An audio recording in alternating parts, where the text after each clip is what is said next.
Yo creo que todos los que estamos viendo este video alguna vez por lo menos hemos jugado algún juego. O alguna vez hemos jugado el GTA. Acuérdate de esos videos de diálogos virales de algunos NPCs. Soy un mexicano humilde y me preocupo por el estado de la raza humana. Pero como no sé... Un personaje que a lo mejor creías que estaba programado nada más con respuestas que eran predecibles, te sorprende. Esa mirada, las acciones y su forma de reaccionar hacen que te preguntes, a lo mejor será que este NPC sí está pensando, a lo mejor está sintiendo o hasta me está entendiendo. Hoy vamos a ver todo eso. La inteligencia artificial aplicada a los NPCs. No tanto eso, sino más una historia de cómo es que fueron hasta cómo están actualmente.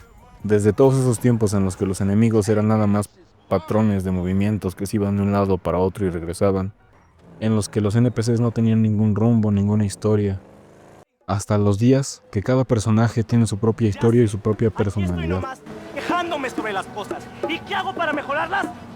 Nada. En los primeros días de videojuegos, los personajes no jugables, que se les dice NPC, eran básicamente obstáculos. Por ejemplo, en el juego de Pac-Man, había 4 fantasmas que te perseguían con patrones fijos.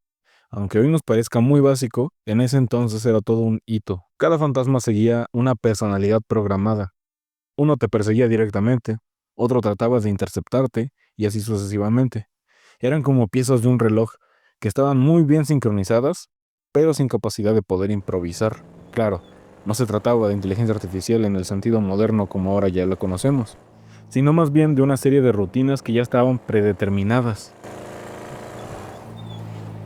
Pero esto sentó las bases. En esos tiempos, la limitación no era por la falta de creatividad de los desarrolladores, sino por la capacidad de procesamiento y de la memoria disponible. Los NPCs de ese entonces eran algoritmos muy simples, no tenían la capacidad que ahora ya tienen de aprender ni de poder adaptarse a sus movimientos. Con el paso de los años, los juegos siguieron cambiando y siguieron mejorando. En los 80s y a principios de los 90s, algunos desarrolladores empezaron a experimentar con personajes que a lo mejor ya no eran nada más un solo obstáculo, sino que ya te aportaban algo de información, que te contaban una historia o que a lo mejor interactuaban de alguna forma nueva con el jugador. Por ejemplo, en The Legend of Zelda, un anciano o un comerciante te daban pistas o te vendían cosas. La gente interactuaba contigo, los aldeanos interactuaban contigo. Si algo estaba cerrado, te decía un diálogo, pero ya podías interactuar con alguien. Aunque esos diálogos seguían pareciendo preestablecidos, ya tenían una sensación de vida que ya se notaba. Aquí fue donde la transición del script pasó a ser algo más orgánico. Los NPCs empezaron a tener rutinas. Despertaban, trabajaban, interactuaban con el ambiente. Todo dentro de un ciclo preprogramado. Ya no nada más eran herramientas que te hacían avanzar en la trama o que eran una parte de la ayuda de la trama de la historia, sino parte de un ecosistema que le daba vida al juego. Solo piensa en algunos casos de videojuegos donde no hubiera NPCs. ¿Cómo se sentiría, por ejemplo, aquí el GTA San Andreas o el GTA V sin ninguna persona? Sin nadie que te pueda decir nada, sin nadie que te grite, sin nadie que diga algo, sin coches moviéndose, sin luces prendiéndose. Imagínate lo que sería ese juego. Aunque hoy nos parezca poco o poco significante, para muchos de nosotros que disfrutamos a día de hoy los títulos donde hay una buena historia y puedes andar libre explorando el mapa, ese momento fue un avance increíble.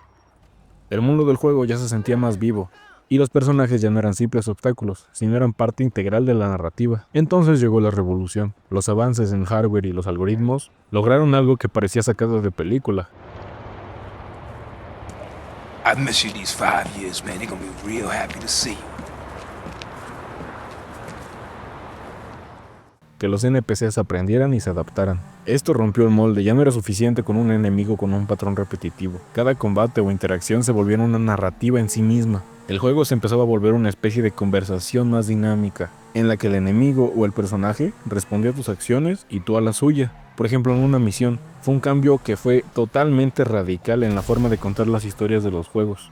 Y es que me acuerdo de niño cuando jugaba por primera vez el GTA San Andreas. Aunque ahora lo vemos con nostalgia, antes era como si estuvieras hablando con una persona real, ¿sí o no? Ahora vemos el GTA V o el Red Dead 2 y no nos queda más por decir. Mejor véanlo ustedes. My goodness! Okay then, partner. No, you can't shoot me. My wife is having a baby.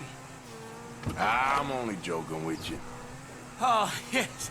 En estos títulos, la IA se convirtió en uno o miles de personajes más. La experiencia se enriqueció al punto de que cada interacción ya se sentía como un relato pequeñito, como una historia pequeña, en la que tanto tú como el NPC están viviendo bajo la misma luna. Pero no todo es perfecto en este mundo de avances.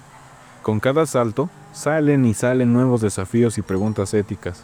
La autonomía de los NPCs que sean impulsados por IA va a traer muchos problemas, o cuestiones por lo menos. ¿Qué va a pasar cuando la IA se comporte de forma que no esperemos? ¿Cómo garantizamos que la evolución de estos personajes no vaya a cruzar límites éticos o nos ponga en riesgo a nosotros como jugadores? Uno de los principales retos yo creo que es la imprevisibilidad. A medida que los NPCs se vuelven más autónomos, existe el riesgo de que sus acciones se vuelvan más impredecibles. Esto va a afectar la jugabilidad y en algunos casos va a generar situaciones que no queremos. Los desarrolladores aquí deben encontrar el equilibrio perfecto entre dar libertad a la IA y mantener el control necesario para que el juego siga siendo divertido y sea justo. ¿Cómo vamos a aprovechar estas nuevas herramientas sin dejar de valorar el talento humano que ha sido la base de la industria durante décadas? Lo que ya significa un problema muy importante, y no nos olvidemos de los sesgos. La IA aprende de datos que se le proporcionan. Si esos datos tienen un sesgo o están limitados, los NPCs podrían reflejar estereotipos o actitudes que no deben. Por eso es importante que los desarrolladores sean conscientes de estos riesgos y trabajen en sistemas que por lo menos garanticen la diversidad y la imparcialidad en estos juegos. Tenemos ejemplos en los juegos de rol. En Skyrim, los compañeros de viaje, aunque están limitados por la tecnología de su tiempo, ofrecían momentos de humor y de complicidad. Con el paso del tiempo, han mejorado enormemente la interacción con los personajes secundarios. Los ponen con personalidades y reacciones que, quieras o no, enriquecen a la narrativa y hacen que cada misión se sienta más viva, que no te aburras. Pero cada que hay un nuevo avance, cada que sacan un nuevo juego, yo creo que también salen más preguntas. ¿Hasta dónde podemos dejar que la IA diga cómo va a ser nuestra experiencia como jugador? ¿Qué rol va a tener el diseñador humano en un mundo donde la creación de contenido es casi automática ya? Estas definitivamente son preguntas que ya están y que son reales, sin duda. Yo creo que van a definir la próxima etapa en la industria de los videojuegos.